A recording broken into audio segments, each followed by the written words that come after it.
there is no one solution or one answer to this, है ना? I've been also in a boarding school. I know ragging अगर होती है, बच्चे लोग मिलके एक बच्चे को किसी को बलि का बकरा बनाते हैं, सब मिलके.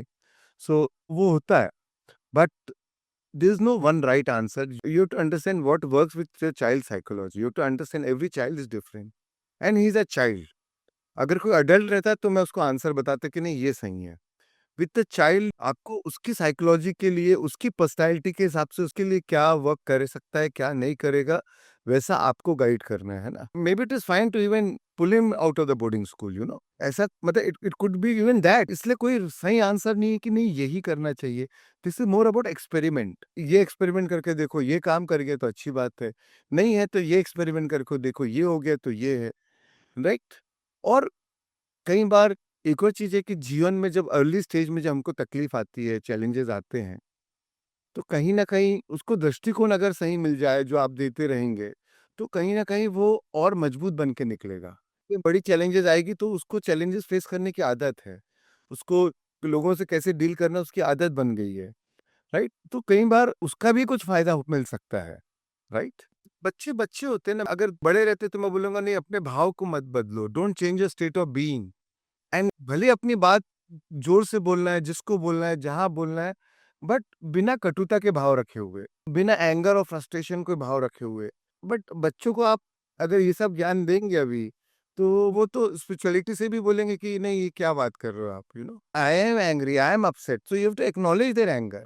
So you have to understand what is my child personality, and you have to very delicately mold. You cannot say truth abruptly, this is the truth, this is the only way. ऐसे ही होता है, ऐसा नहीं है. You have to blend with that situation and experiment कि भाई तुम ये ट्राई करके देखो, does it work? हो सकता है ये ट्राई करके देखो, okay, is it working? Maybe this worked, this is not working. Okay, then work on this direction. And what is important for you in this situation?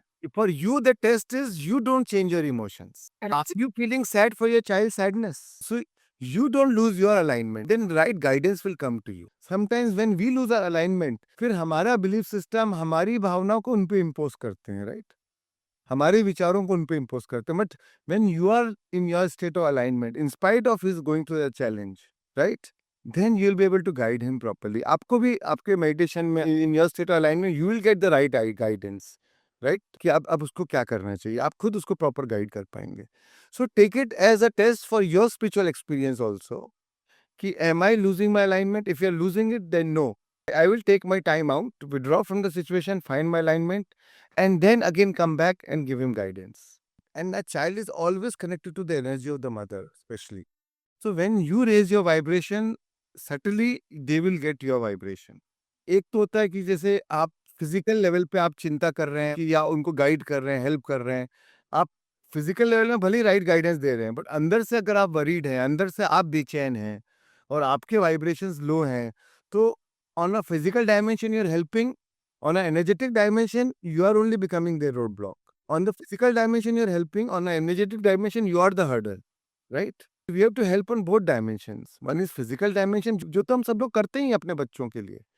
But on the energetic dimension, when your state of alignment, you visualize that they have found their alignment. In your state of alignment, you have found them, they have found their joy, their passion, their purpose, their clarity, their insights. That is how you help them energetically. And that energetic help is much more powerful than the physical help that you are giving.